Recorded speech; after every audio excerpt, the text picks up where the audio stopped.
Hi, welcome back! This intense anime is about a boy named Karu who, after enduring severe abuse, satisfyingly seeks revenge. Although there is also a lot of protein shake drinking in between. Please enjoy this video! Karu, a young boy with remarkable healing powers, was recruited by Princess Flare of the Gyral Kingdom. He is a diligent and compassionate young boy, who readily places his trust in others, believing without hesitation that he was recruited to save the world. Within his heart, he harbors a strong longing to become a hero, driven by his determination to prevent any other children from experiencing the loneliness of growing up without parents. Regrettably, all the knowledge he had regarding the ones who enlisted him was revealed to be false. He holds great importance and his contributions are immense, yet the Gyral Kingdom does not acknowledge him as an actual person. The non-stop belittling of people like him and the way he was treated as if he wasn't even a person had a huge impact on him. It slowly drove him to the edge of madness, and he finally reached a breaking point and decided to try and escape. As a result, Flare made the choice to make him dependent on a specific kind of drug. Flare had the misconception that she had absolute control over Karu, thinking she had everything under her command. But she doesn't know what was coming, even though she will come later. Alongside him were other heroes, including a woman named Blade and a large man named Bullet. Karu endured extended periods of physical abuse, being manipulated into an addiction to Flare's drug. He was dehumanized, treated no better than a dog, and subjected to repeated sexual assault by various individuals of the Gyral Kingdom. ほら、あなたの大好きなお薬です。お薬が欲しかったらチンチンしてみなさい。ほら、チンチン。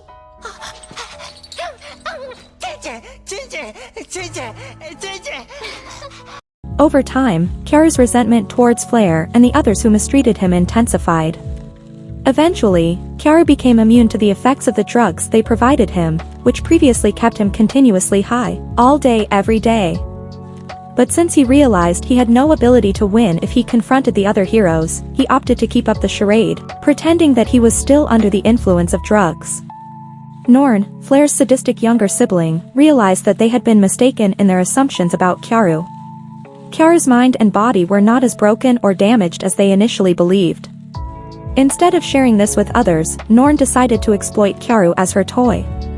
At last, the time came when they relied on his power to conquer the Demon Lord, but with the defeat and death of the other heroes, Karu revealed his true objective for revenge. 誰がお前なんか癒すか。死んでろクソクズが。お前、まさか意識が。All his grievances and rage were finally unleashed. Without encountering any difficulties, he emerged victorious against the cute Demon Lord. However, as she gradually disappeared, Karu came to the realization that the Demon Lord had someone she was attempting to protect. そうか。これで私も終わりか。悔しいな。守れなかった。心配しないでいいさ。また始まるから。ヒール。Karu inherited the abilities of the fallen Demon Lord and acquired the Philosopher's Stone. In that instant, Karu became the most powerful individual in the world, surpassing even a Demon Lord in terms of sheer terror and overwhelming strength. It is at this time that he became the Alpha Sigma Giga Chad. Instead of choosing to immediately avenge himself against those who had harmed him, he resolved to seek revenge that was even more savage and unforgiving. Thus, he returned to the very start, where it all began. While Princess Flare couldn't believe her eyes and was filled with dread about what would come next, Karu invoked an unusual healing spell that enabled him to reverse time. Suddenly, he was thrust back into the past, precisely 4 years ago, and Karu awakened in his home within a small village. Initially, he had no memory, but he knew that he had experienced an incredibly painful and brutal nightmare. Anna, a benevolent girl, asked him what had happened, but he couldn't provide an explanation and simply mentioned having a nightmare. Ever since his parents' demise, Anna had become like an older sister to him, as he became an orphan. Karu continued to hear an unusual voice in his head, speaking about something related to the star spirit. 目を手に入れろ。精霊の目を。神羅万象を見通す目を。精霊の目 Mental institution. Crazy. Bitch needs straight jacket. Nonetheless, with his 15th birthday fast approaching, he realized the need to get serious about his future. On a particular day, while he was plucking fruits, the voice resurfaced, persistently summoning him to the depths of the forest. Out of nowhere, a mysterious being appeared in the woods and softly kissed his eyes. And inexplicably, this bestowed upon him the Eye of the Spirit. This is an ability that grants him the power to perceive everything in the world. In simple terms, it allows him to see the statuses and abilities of every individual. With his memories of the past now restored, he has begun to strategize and plan ahead. On his 15th birthday, he would be chosen to become a hero, so he made preparations by ingesting various toxins and medicinal plants to develop resistance. After several days, Princess Flare arrived in his village to escort their new healing hero to the royal capital of Gyral Kingdom. In truth, Kyaru had the option to exact revenge immediately, but he held himself back because this version of Princess Flare had not yet committed any sins. Upon reaching the capital, he quickly learned that his current stats were inadequate to kill the other heroes. Thus, he simply allowed the past events to unfold again, but this time he deliberately let himself be subjected to abuse, assault, and humiliation. Subsequently, Kyaru was called upon to restore the severed hand of one of their comrades, a hero named Kureha. He accomplished the task perfectly, but then pretended to faint, feigning weakness and a lack of control over his own abilities. Flare became irritated upon seeing this, prompting her to order the Court of Magicians to imprison Kyaru and regulate the usage of his powers. Due to this, Kyaru came to understand that Princess Flare was still the same as before. Consequently, he commenced his elaborate revenge plan. Hence, whenever he provided healing to people, he purposefully engaged in dramatic performances and repeatedly declared that he would no longer offer his services, citing the detrimental effects it had on his mental and physical well-being. Consequently, they imprisoned Kyaru and sought to make him dependent on a particular substance. Little did they know that Kyaru had anticipated this and was simply waiting for his resistance to grow against whatever they supplied him. After a period of time, Kyaru persisted in healing the warriors of Gyral Kingdom. He diligently treated people, simultaneously acquiring their abilities. This became his morning duty. However, at night, he continued to endure suffering and abuse. Finally, he reached the point where he had fully developed his powers and became capable of defeating anyone. One day, when the king was absent from the palace, Kyaru escaped from his prison and changed his appearance to resemble Leonard, the imperial commander of Flare. Kyaru approached Flare and informed her that he had something important to discuss. When they were alone in her room, he suddenly killed Flare's bodyguards and used a spell to strip Flare of her powers. Once Flare had become a defenseless woman, Kyaru revealed his true identity. Despite Flare's efforts to persuade Kyaru that everything she had done was also for his own sake, he dismissed her and proposed a game. Kyaru proceeded to break all of Flare's fingers, presenting her with the condition that if she refrained from screaming while he carried out the act, she would be granted her freedom. However, after breaking Flare's fingers, Kyaru promptly healed them, returning her to a state where it appeared as though nothing had happened. It didn't take long before he provoked Flare to scream as well, and following that, Kyaru's vengeance grew even more severe. Kyaru returned all the torment to Flare, shattering her identity and breaking her spirit in the process. この棒か好きな棒を選ばせてやるよその棒なんてもうあなたの棒の方がマシですわマシかそうか俺の棒は嫌ってことか In a swift and calculated move, Kyaru altered Flare's appearance and manipulated her memories. He bestowed upon her the name Freya, reducing her to a personal slave and captive in his twisted world. Kyaru transformed a deceased bodyguard into Flare's likeness, allowing them to escape together. He also changed his appearance and gave himself the name Alpha Sigma Mega Giga Chad or Kyaruga the Healer, which will be his new alias. Now that he was done with Flare, he shifted his focus to his next targets, the two heroes named Blade and Bullet, who were his companions. He remembered the things they did to him every night. Before seeking revenge on the remaining two heroes, they first visited a lawless city filled with criminals. He came to the realization that the water in this area was contaminated, leading to severe illnesses for those who consumed it. Consequently, he created a medicine or antidote using his own blood and sold it to a trader. He also informed the trader that he had more medicine to offer and agreed to supply it on the condition that he received half of the profits. Following that, he ventured to a slave trader's location, where his attention was drawn to a female ice wolf or demi-human named Setsuna. He comprehended that the wolf girl's continued existence was solely motivated by her thirst for revenge. He purchased the wolf girl and proceeded to probe her memories, unveiling her desire to exact vengeance upon the Gyral Kingdom for inciting turmoil within her tribe, and potentially enslaving her other kindred. Kairuga assured her that he would amplify her power once she revealed her true name to him. So they had a protein harvesting party, which would not only make Setsuna strong and healthy but also enhance her magical abilities. After their protein harvesting party, where Setsuna consumed a substantial amount of Kairuga's Chad protein shake. 飲め。強くなるために。こ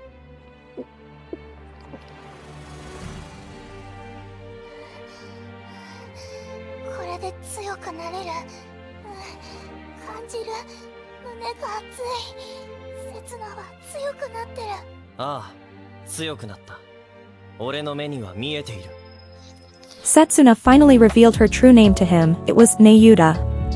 Meanwhile, in the capital, Flair's younger sister Norn suggested to the king that Kairuga was the one who truly killed Flair. By the way, do you still remember the swordsman whom Kairuga healed? Honestly, she is one of the few decent individuals in the kingdom and has a good character. She confronted Kairuga because she believed that Kairuga had attacked the soldiers in the village without any reason. However, she was swiftly defeated by Kairuga, who showed him the memories depicting the soldiers committing abhorrent acts against the people from Setsuna's tribe. She was profoundly shocked by what she witnessed and fainted as a result. Little did she know that the Gyral Kingdom could be so merciless. Kairuga unveiled himself as Kyaru and instructed Freya to pretend to be Flair, elaborating on the extent of corruption within the Gyral Kingdom. After accomplishing this, they also managed to persuade Kureha to become one of Kyaru's protein shake harvester.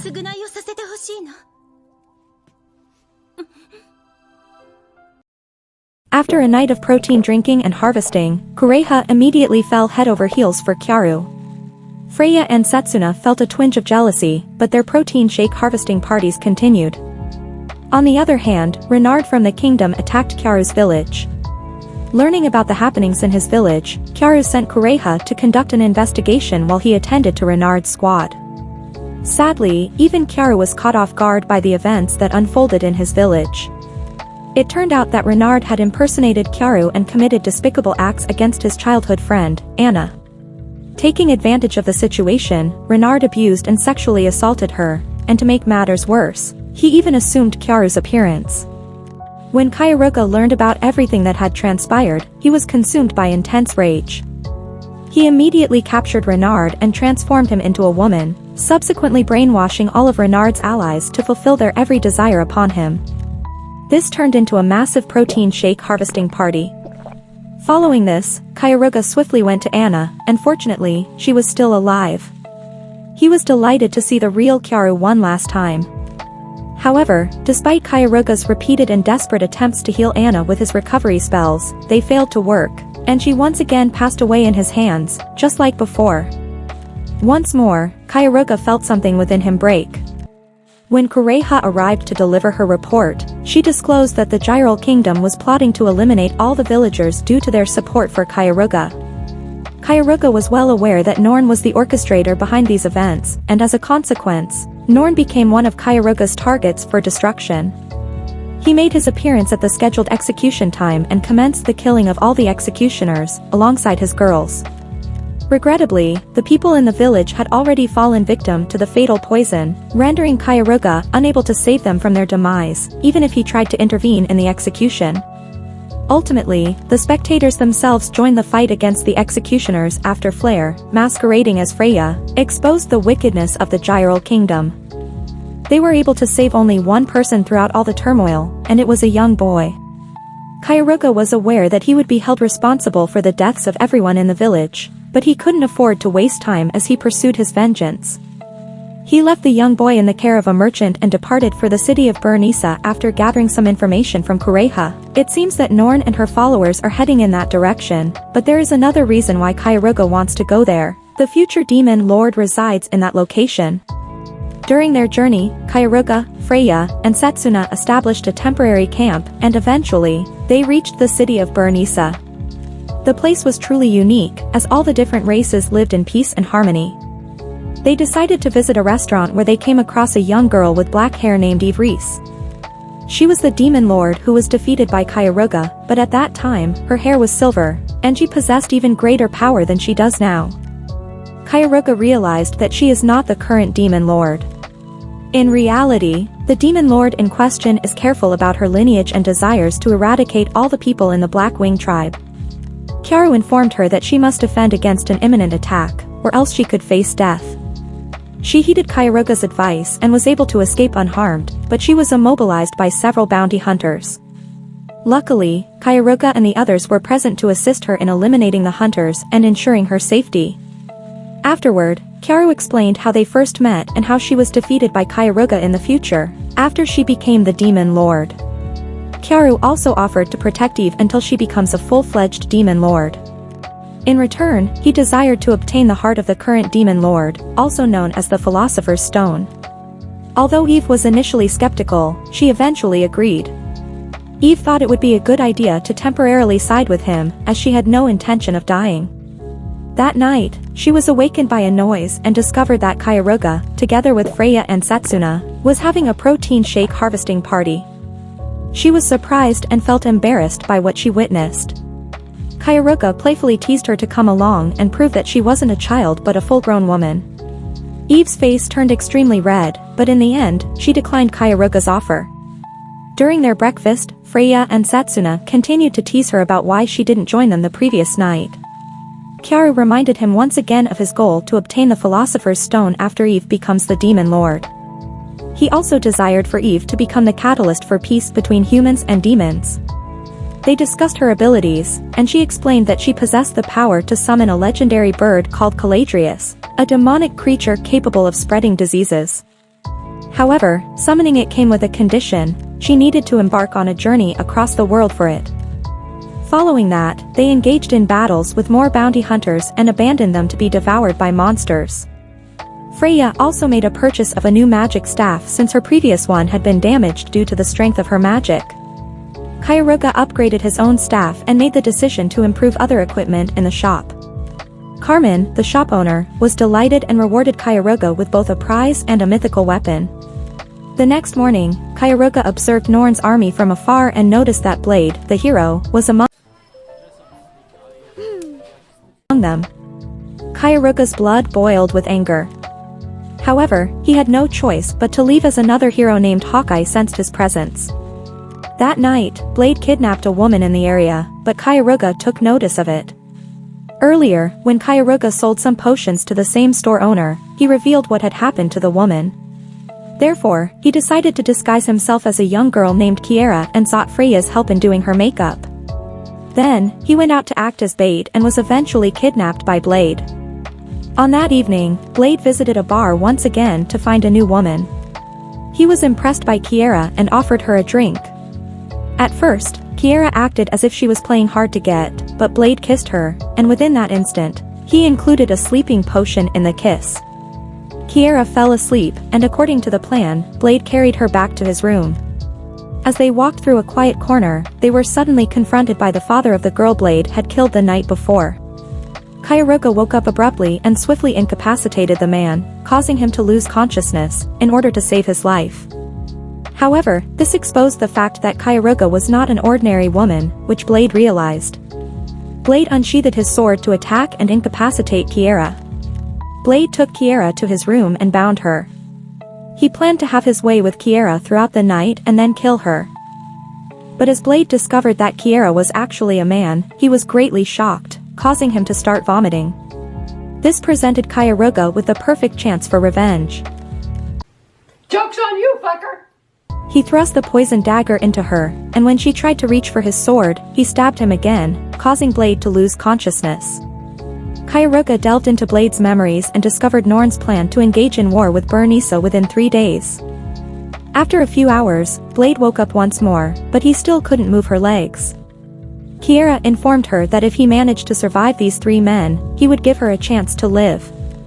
However, Blade couldn't withstand it, and she remained motionless, while the 3 men also lost their sanity. They commenced destroying Blade's body, eventually consuming her alive. His divine weapon transformed back into a gem, which Kiera took, and he returned to being Kairoga. Subsequently, he crossed paths with Hawkeye, who extended an invitation for him to join their army after witnessing the remarkable quality of his potions being sold to the store owner. However, he declined the offer. Nevertheless, this interaction served as a catalyst for him to realize that Hawkeye still remained significantly stronger than him. Consequently, he contemplated using the gem he acquired from Blade to forge his own weapon tied to immortality. This weapon was known as Gyorgis, a gauntlet with imposing claws that possessed the ability to heal its wielder in real time. Finally, the day of the war arrived, and up until now, Norn had been searching for Blade, but she still couldn't find him. So she set aside her search, deeming Blade worthless. She began gathering the citizens of Burnisa, standing on a platform in front of them, and proclaimed that the demons had employed brainwashing magic to make the people accept them. Conveniently, one of Norn's soldiers disguised as an ordinary individual attempted to attack her, but, of course, it was part of her plan. She used it as a signal to instruct her army to kill everyone they encountered.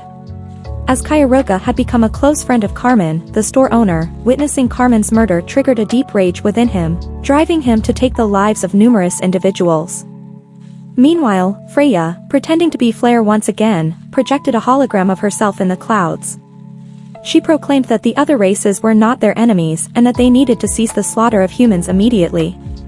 The people listened to her because she was Norn's elder sister and held greater influence. Norn and Hawkeye were startled by this turn of events, but it presented Kairoga with an opportunity to strike. He quickly dispatched Hawkeye and put Norn to sleep. He delved into all of Norn's memories, realizing that this woman was the one responsible for the attack on his village. Now, Kairoga had different plans for Norn. When Norn awakened, he found Freya behaving like a dog, and, just like a dog, she started licking Norn, persisting until morning. Once they were done, Kairoga wiped Norn's memory and replaced his name with Ellen. When Kureha returned to her investigation, Kairoga introduced Ellen to her. As a result, they celebrated, and Freya, Setsuna, Kureha, and Ellen had a protein shake harvesting party with Kairoga. Eve has yet to graduate from just watching. Following this, he explained that they all needed to embark on a journey to appease a demonic bird named Caladrius. But before they departed, he paid a visit to his friend Carmen, the owner of the store. Meanwhile, the king of the kingdom tasked Bullet with stopping Kairoga. Bullet grew extremely excited because he would see Kairoga again. However, Kairoga knew that his life wouldn't be peaceful unless he could get revenge on Bullet. And that is the end of our anime recap for today. Now that you have reached the end of this video, Yamimi will give you some free holy water, just in case you might need it. So what do you think about this anime? Is it a smash or pass? A lot of people think Redo Healer was a catalyst, blurring the lines between hentai and anime and giving way to other more degenerate animes going mainstream and out of the weeb closet. Anyways, did you enjoy our anime recap for today? This has been Yamimi, and see you again next time. Bye bye!